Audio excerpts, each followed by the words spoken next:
Ok, gente. A estabilidade, porém, não sobreviveu à morte de Salomão. A população, sobrecarregada de impostos e descontente com a corrupção, insurgiu-se, ou seja, fez um levante, se rebelou, se revoltou e não reconheceu o sucessor de Salomão. E aí, gente, vai acontecer um fato que eu quero que vocês marquem aí o segundo ponto. O primeiro ponto que eu coloquei para vocês foi o Êxodo. O segundo ponto que eu quero colocar para vocês vai ser o cisma hebraico. Ok? Anotem aí. Cisma hebraico. O que foi isso? Foi a divisão, o racha do reino. As 12 tribos vão se dividir entre Reino de Israel e Reino de Judá. Duas tribos. Desculpa, dois reinos. Era um único reino, onde todas as 12 tribos estavam unificadas num só propósito, né? E agora, com a morte de Salomão e a sucessão desse rei, certo? Vai haver fortes crises, críticas por questão de corrupção, uma carga tributária, cobrança de impostos altíssimos, o povo não suportava mais, o povo se revolta e acontece o racha. Né? E aí vai surgir Reino de Israel, Reino de Judá. Ok? Reino de Israel, Reino de Judá. Cisma hebraico. Nunca esqueça disso. Fragilidade decorrente da divisão vai favorecer o avanço de povos invasores. Quando eles eram unidos nas 12 tribos, não tem o ditado, o povo unido jamais será vencido? Né? Pois é, quando essas 12 tribos estavam unidas num só propósito, eles conseguiram vencer todos os inimigos. Mas agora, como eles estavam divididos, eles estavam fragilizados. E aí o que vai acontecer? Os povos inimigos, né? O avanço dos invasores. Né? Primeiro, assírios, babilônicos, persas, macedônios, grego-macedônios e, por último, os romanos. Certo? Então, veja só. Os babilônicos, né, tornaram esse povo cativo durante 70 anos. Os persas, da mesma forma. Os macedônios, durante muito tempo, invadiu, dominou, conquistou o território e também o povo, escravizando o povo. E, por último, o pior de todos,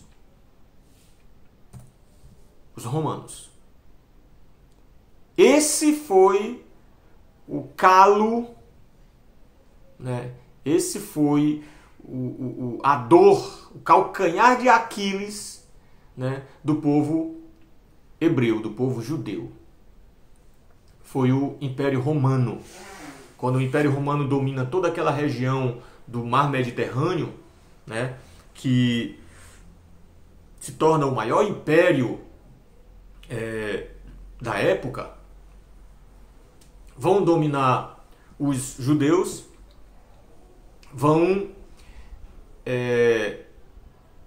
inclusive é nesse período que vai surgir a figura de Jesus Cristo, certo? Que vai ser julgado, né?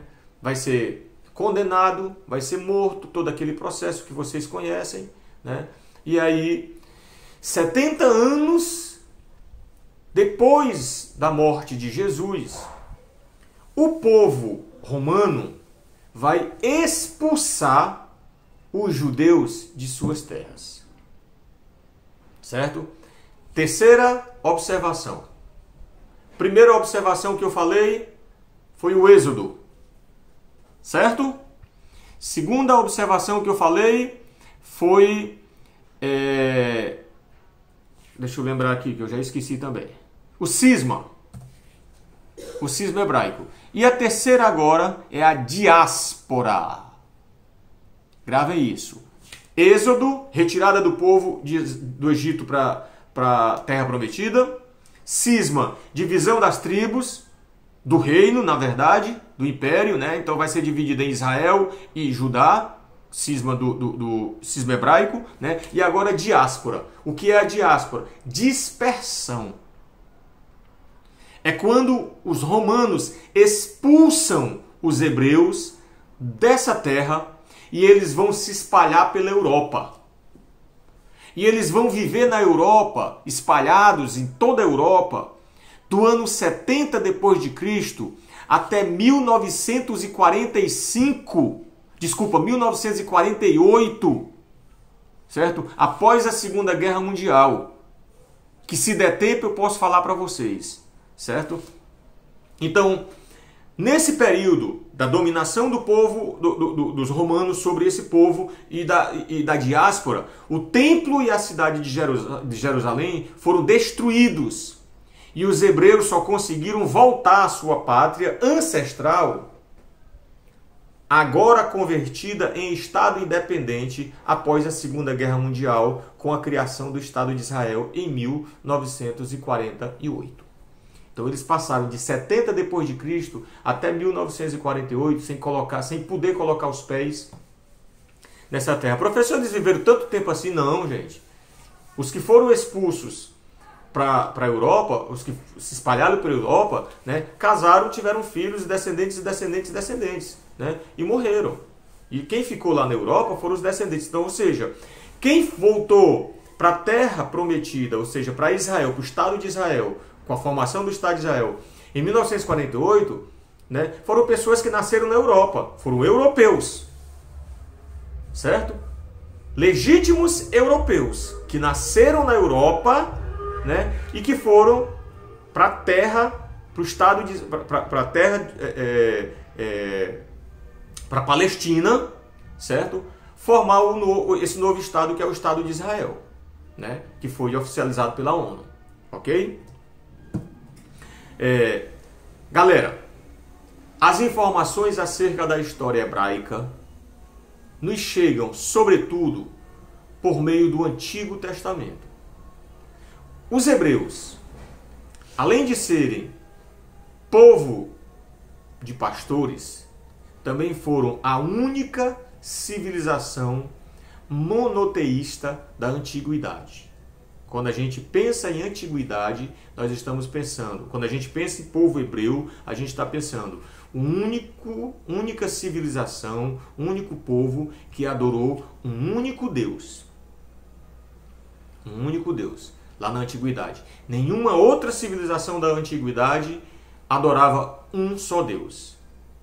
Somente os hebreus. Isso os tornam diferentes. Porque os egípcios, os babilônicos, os assírios, os persas e tantos outros povos, tantos outros impérios, né, e civilizações daquela época, da Idade Antiga, adoravam vários deuses. Mas os hebreus focaram-se em um único Deus. Ok? Galera, eu espero que eu tenha ajudado a vocês. Eu espero que eu tenha contribuído. Eu gostaria muito de poder falar sobre essa parte do retorno do povo para a Terra Prometida, ou seja, para Israel, depois de 1940, depois da Segunda Guerra Mundial, mas não faz parte do nosso assunto. Então, por esse motivo é que eu não vou falar dessa vez, mas quando tivermos um dia a oportunidade, a gente fala sobre isso. Um beijo no coração de vocês, um abraço muito forte e se cuidem. Tchau, fui!